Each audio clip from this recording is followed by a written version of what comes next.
Les deux meilleurs kickboxers actuels au-dessus de 100 kg, les deux meilleurs stand-up fighters.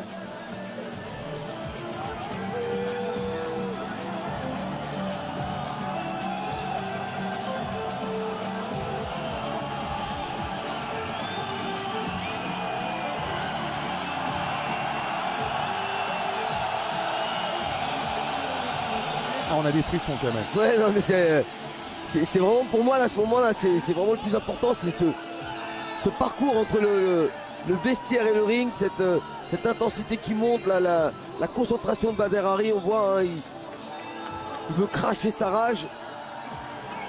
Il a un regard concentré. On attend de voir celui du champion, celui qui va faire son entrée dans quelques instants. Two names indelibly linked to kickboxing history meet again for some unfinished business. The baddest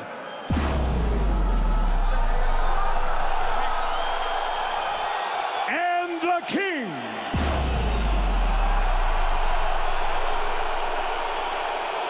Legacies will be defined, history made. 5 rounds for the heavyweight championship of the world. This bout sanctioned by the International Sport Kickboxing Association. At the opening bell, your referee Atsushi Onare. For the 30,000 fans with us live inside a sold-out Gelredome Arnhem. To the millions watching live around the world, it's time for glory! Allez, c'est la dernière fois qu'on entendra cette formule cette année. Let's meet the challenger, fighting out of the black corner. He's a 2-time K1 World Grand Prix finalist and K1 and it's Showtime World Champion. His professional record, impressive. 106 wins, 13 losses, and 92 career knockouts. Standing 6 feet 6 inches tall, 1.98 meters. He weighed in at 244.5 pounds, 110.9 kilos.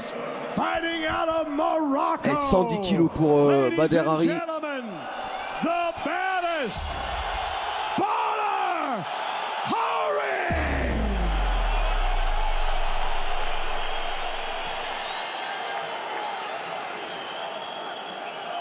And now his opponent, fighting out of the white corner. He arrives on a 17. C'est pour nous rappeler encore plus la finale du K1 Grand Prix. Le face-à-face entre les deux hommes. 2 centimètres à l'avantage du Marocain. 8 kilos en plus pour Rico Verhoeven. Bader Hari, si le kickboxing avait décidé comme le MMA ou plus particulièrement l'UFC de faire une ceinture BMF, baddest motherfucker, assurément Bader Hari l'aurait autour de la taille depuis 15 ans. Allez, c'est parti, les deux hommes en droitier. Et ce soir, c'est celle du Glory qui est en jeu. Et elle est la propriété de Rico Verhoeven jusqu'à maintenant. Allez, la première attaque avec les poings de Rico Verhoeven. Qui va essayer d'emballer. Et qui touche déjà avec une première droite. Les spécialistes étaient d'accord pour dire que les débuts du combat seraient à l'avantage de Bader Hari. Mais où en est Bader Hari?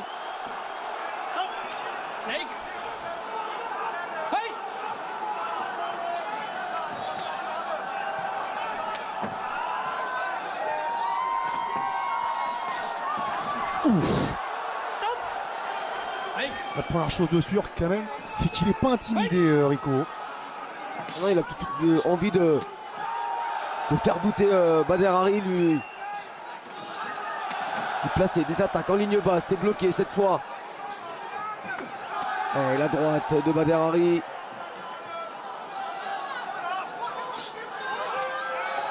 Le dernier combat de Bader Hari remonte au 3 mars 2018, victoire sur SD Gargues. C'est vrai que c'est pas les mêmes appuis, hein. Quand vous voyez les poteaux. Oh, attention, c'est lui qui est touché. Il a été complètement sonné, Rico Verhoeven. Et le voilà, le knockdown dans les 2 premiers rounds.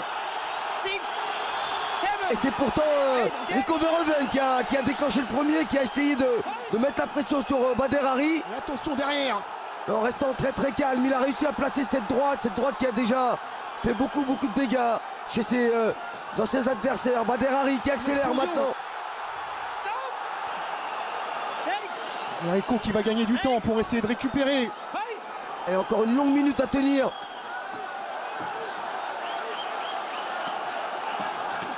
Oh, encore la droite.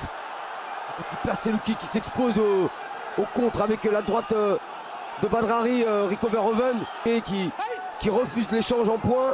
Il n'a pas encore complètement récupéré le champion. Ça avait mal démarré déjà dans leur première rencontre où Bader Hari avait l'avantage dans les premiers échanges, mais peut-être pas à ce point-là. Attention à ce niveau, avec des combattants comme ça, tout peut s'inverser. Rico peut à son tour envoyer au tapis Bader Hari. Chez sous l'œil droit, ouais. Rico déjà.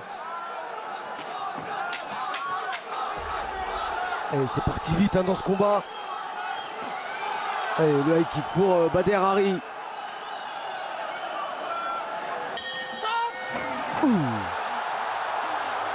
Quelle première reprise déjà. Première reprise. Beaucoup de choses. Un Rico Verhoeven qui a attaqué le premier, qui a voulu mettre en difficulté Bader Hari, qui a contré avec une superbe droite.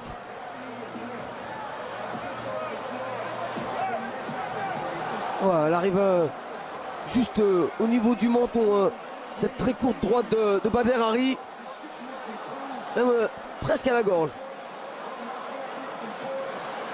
Et heureusement que ça a manqué de précision, parce que si c'était vissé à la pointe du menton, ça aurait été un chaos net. Et déjà, Bader Hari réussit ce que beaucoup ne parviennent même pas à imaginer, envoyer Rico Verhoeven au tapis.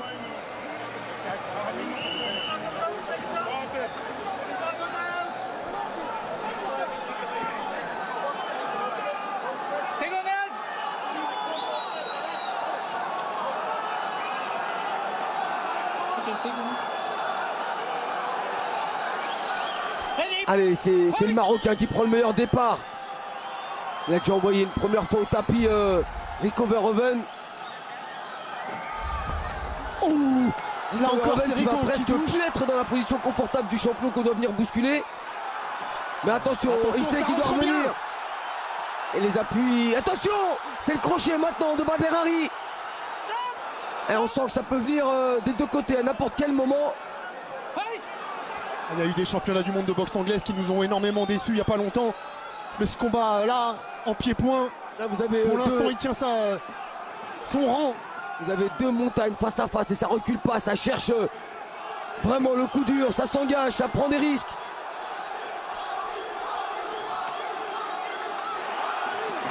Et on place un petit coup de pied au niveau des appuis pour se rapprocher.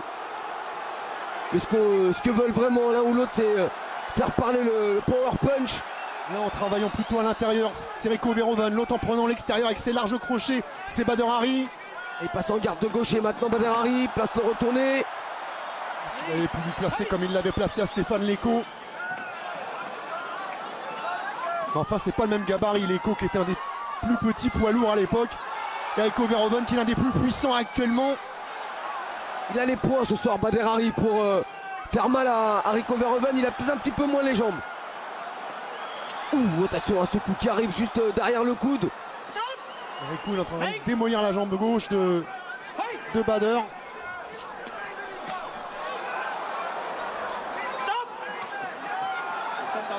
Avec des low kicks intérieurs en répétition.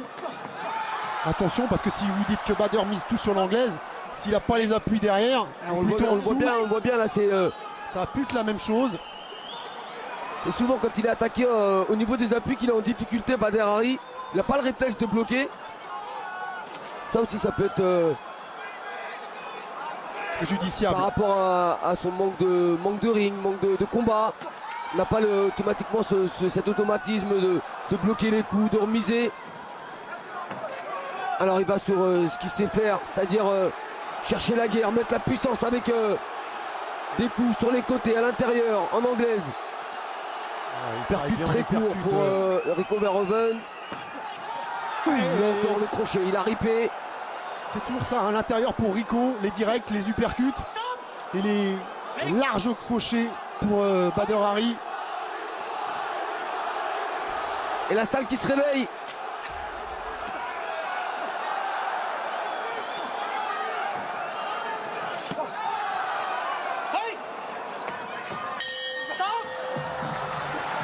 Ça n'a pas baissé de niveau, en tout cas le rythme est toujours le même. Avec un travail très propre des deux côtés.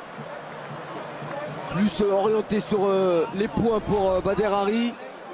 La question maintenant qu'on se pose, Kamel, c'est est-ce qu'on a passé le money time pour Badr Hari? Est-ce que les meilleurs rounds pour lui sont pas les deux qui viennent de passer? Là c'est parti très vite. Et là, on voit cette attaque de début de seconde reprise. On a vu quand même un Rico reconstruire dans cette deuxième reprise. Ouais, reconstruire sauf sur ce crochet gauche qui a été aussi bien amené par le Marocain. Bien sûr, dans certaines réactions, Badr Hari nous a fait trembler, mais dans la linéarité du round, ça a été plus disputé dans la deuxième reprise avec chacun leur moment, alors que dans le premier round on a eu un Badr Hari qui a dominé grâce à ce voyage au tapis. Mais là c'est vrai que le combat commence à devenir dur pour celui qui s'est le plus éloigné des rings, enfin le plus longtemps. Il s'en est éloigné, il est allé au Maroc chez lui. Il a beaucoup couru dans les montagnes de l'Atlas pour préparer ce combat.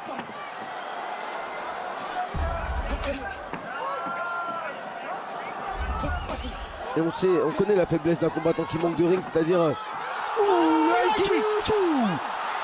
Et le deuxième voyage au tapis, on vous rappelle qu'il ne peut aller que 4 fois au tapis en synchrone. Faute de quoi, l'arbitre sera obligé d'arrêter le combat. il m'a fait mentir, je parlais de sa faiblesse qui venait des jambes, je le trouvais pas très bien en appui, mais c'est avec un high kick qu'il est venu encore une fois envoyer au tapis Rico Verhoeven, et ce high kick à la façon Badr Hari qui retombe avec le tibia sur le sommet du crâne.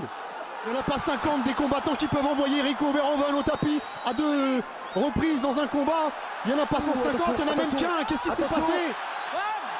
Oh non, ne me dites pas qu'il s'est blessé. Oh, ça serait catastrophique. Ne me dites pas qu'il s'est blessé. Oh là là. Oh, c'est pas vrai, après le bras, c'est la jambe. On va attendre le ralenti pour voir ce qui s'est passé, mais est-ce que c'est vraiment la jambe? Qu'est-ce qui s'est passé encore? Voilà ce qui pourrait nous amener vers encore une opposition entre ces deux hommes, et encore plus aujourd'hui qu'hier. Ah, apparemment, visiblement, c'est la jambe gauche au niveau de la cheville. Ah, il y a de quoi enrager, bien sûr, il y a de quoi enrager pour Badr Hari.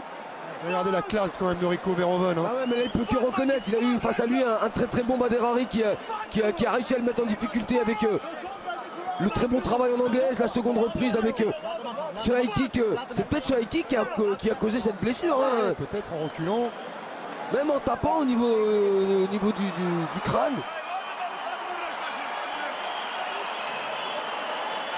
Oh, c'est vraiment. On est déçu, bien sûr, on est déçu. On est déçu parce qu'il avait sa victoire, il tenait le champion au bout de son poing et de son pied, Badr Hari, mais c'est aussi ça la boxe. Rico Verhoeven qui pendant la conférence de presse avait provoqué, c'est 2 fois ça la boxe pour Badr Hari. Avait dit à Badr Hari, j'espère qu'il va pas encore se blesser. Mais c'était avant le combat, ça faisait partie de la promotion, ça faisait partie de ce qu'il faut faire pour vendre un combat. Ouais, vous avez raison. C'est peut-être ce pied qui vient heurter l'arrière du crâne. Partie quand même assez difficile, dur. Il tape avec la malléole un peu. Ouais. Il y a aussi ce coup de pied avec le talon. C'est plutôt là.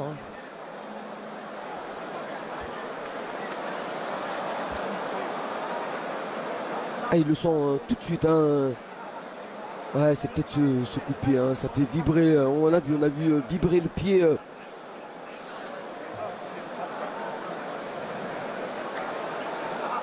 Ah, c'était le pire des scénarios possibles. Après la première rencontre qui avait fini de la même façon, on voulait un gagnant clair et net. Encore plus après ces 2 reprises où on a eu vraiment comme au premier combat, Kamel, un très grand combat, un bon niveau des deux côtés, un Badr Hari efficace. Oh, la peine de Bader Hari, elle est communicative vraiment. parce que franchement, il est en train de faire un super combat. Et combien de temps il va falloir maintenant pour le retrouver sur un ring? Et ça nous frustre, ça nous prive forcément d'un dénouement sportif. On les comprend, c'est l'arme du combattant qui est vraiment allé chercher au plus profond de lui pour revenir, se préparer, être au top. Le jour du combat, il était au top, Bader Hari, il n'y a aucun doute. Il avait de la puissance dans les poings, de la puissance dans les jambes. Il avait vraiment bien débuté ce combat. Bon, voilà toute la cruauté de ce sport, Kamel. Des mois, des années de sacrifices, de privations, d'investissement pour qu'une blessure ruine totalement un rêve. Lui, il n'a rien à se reprocher. Hein, ce garçon, rien, mais comme la première fois, pour lui, c'est comme la première fois. Il était malmené en début de combat. Il est maudit ce combat, faut croire. Il y a peut-être une malédiction sur ce combat. Ils arrivent à se retrouver, mais il y a toujours un truc qui vient stopper l'échange. 2 fois la blessure, honnêtement, ça fait beaucoup quand même pour une coïncidence.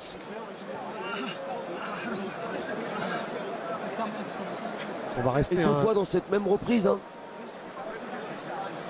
Non, c'était pas dans le deuxième round la première fois.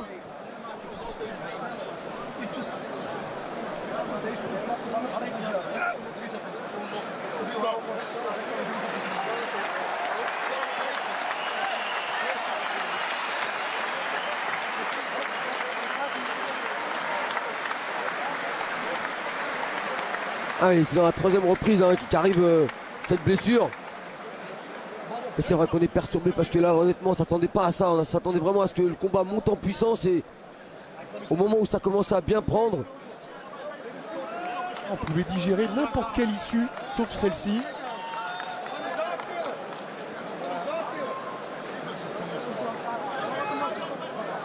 Évidemment Rico il a rien à se reprocher. Par contre il a senti le vent du boulet quand même. Hein. 2 knockdowns en 3 rounds. Ça lui était pas arrivé depuis très longtemps, voire depuis jamais. C'est pas non plus le scénario qu'il espérait, hein. Vraiment loin de là. Ah mais lui évidemment c'est comme à la fin de la première rencontre, il avait besoin d'une victoire limpide.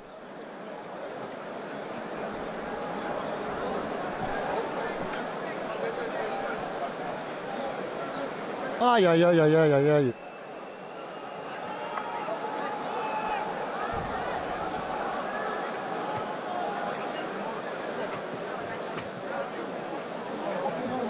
Après, Kamel, on lui dit quoi, Rico Verhoeven? Bon, ouf quand même, parce que, quand même. Bah, au point, il était en retard. Hein. Il était largement en retard au point. Il était même en difficulté, il reculait beaucoup. On était dans la 3e reprise, il restait. Il en restait 2, ça lui faisait un sacré retard, parce que s'il y avait eu 18 dans cette 3e reprise, on se retrouvait avec 4 points. Il en avait rattrapé 1 au 2e round, à 19, donc 3 points. Mais il n'avait pas 3 rounds derrière pour les rattraper, ces 3 points. Il en avait 2. Ça veut dire qu'il lui fallait forcément envoyer Bader Hari au tapis ou l'emporter par KO. Et à l'inverse, dans l'autre sens, Bader Hari qui venait d'enregistrer 2 knockdowns, Kamel. Lui, il avait plus que 2 knockdowns à enregistrer en tout pour mettre un terme automatique au combat. Et 2 knockdowns en 2 rounds et demi, puisqu'on était à la mi-combat. 2 knockdowns, c'était faisable pour lui. Voilà, moi je retiendrai cette image et celle de Rico qui est tout de suite venu soutenir Bader et Bader qui lui caresse la tête. Ça, c'est vraiment les très belles images après des paroles apaisantes, apaisées hier à la pesée. Les deux se montrent à la hauteur de leur statut. De la part de Rico, c'est pas une nouveauté. De la part de Bader, c'est une grande preuve de maturité. C'est ce Bader-là qu'on a envie de voir encore de nombreuses années. Et évidemment qu'on va espérer avoir un Collision 3. Mais ça va nous obliger à attendre un an. Ouais, et puis surtout en savoir un peu plus cette blessure de Bader Hari, parce qu'au niveau de la cheville, vous savez que c'est aussi très long hein, pour la récupération. C'est comme le genou. Allez, on a pris un tout petit peu de retard. Vous restez bien avec nous si vous êtes pressé de voir l'UFC Busan avec la 3e participation de Cyril Gane. Ce sera tout de suite après qu'on ait rendu l'antenne, mais on va encore attendre un peu, voir s'il y a interview ou pas sur le ring. Il devrait y avoir au moins Rico et pourquoi pas Bader. Évidemment, c'est les images que vous avez envie de voir. La décision officielle d'abord, parce qu'elle n'a pas été rendue. Allez, c'est sur civière que va partir Bader Hari. Ah, c'est au minimum une grosse entorse hein, pour Bader Hari, si c'est pas pire.